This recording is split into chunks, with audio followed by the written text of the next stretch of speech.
បាទសួស្តីបងប្អូនអញ្ចឹងថ្ងៃនេះខ្ញុំចង់ចេញវីដេអូលក់កង្ហានមួយបងប្អូនបើសិនជាបងប្អូនចាប់អារម្មណ៍ចង់បានឈ្មោលកូនកាត់ក្បាលតោយកទុកជន់មេអីណាបងប្អូនអាចតាក់ទងបានខ្ញុំ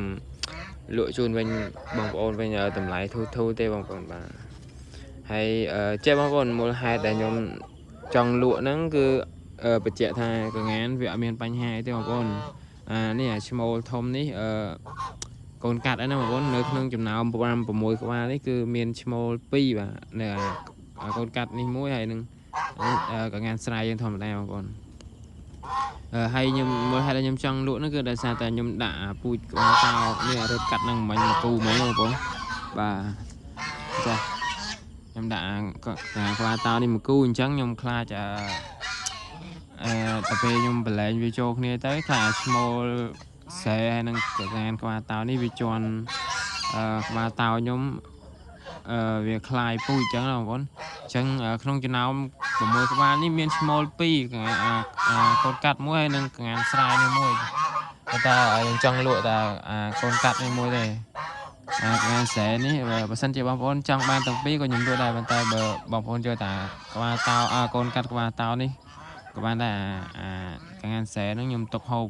ក៏បានដែរបងប្អូនហើយញី4 5 3 4ទៀតហ្នឹងអត់លក់ឲ្យបងប្អូនយើងទុកឲ្យឈ្មោលបាតោមិញហ្នឹងជន់ចឹងវាអាចជន់បានអត់អីទេវាអត់ធ្វើឲ្យកងានយើងคลายពូជទេចឹងណាបងប្អូនយើងឲ្យក្បាលតោជន់មេស្រែហ្នឹងផងជន់ក្បាលមេក្បាលតោផងវាអត់អីទេបានកូនមកវាកូនកាត់ដូចចេះចឹងហើយបានពេលបានកូនមកញីយើងទុកទៅរីឯឈ្មោលយើងលក់ចេញទៅបងប្អូនសល់មិនយើងហូបចឹងណាបងប្អូន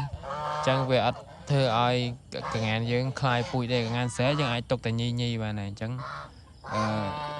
បើសិនជាបងប្អូនចង់បានតាក់ទងមកខ្ញុំនឹងដាក់តាក់ទងមក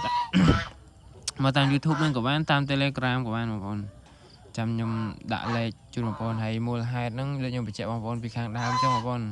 កងាននេះវាអត់មានបញ្ហាអីទេហើយកងានពូជក្បាលតោនេះវាកាត់តែក្បាលតោបាវាធំបងប្អូនក្បាលតោមេបាវាដូចជា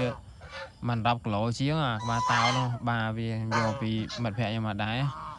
បាទនិយាយបានេះខ្ញុំមិននិយាយនេះណាបងប្អូនតែនេះក៏គីឡូធំដែរថ្លឹងថ្ងៃមុនដូចជាប្រហែល6 7គីឡូថ្ងៃមុននេះខ្ញុំភ្លេចមកតែគីឡូធំបងប្អូនមើលចាក់ស្ដាយគាត់មើលមៀតទេបងប្អូនវាខុសពីកងានស្រែយើងធម្មតាបងប្អូនបាទ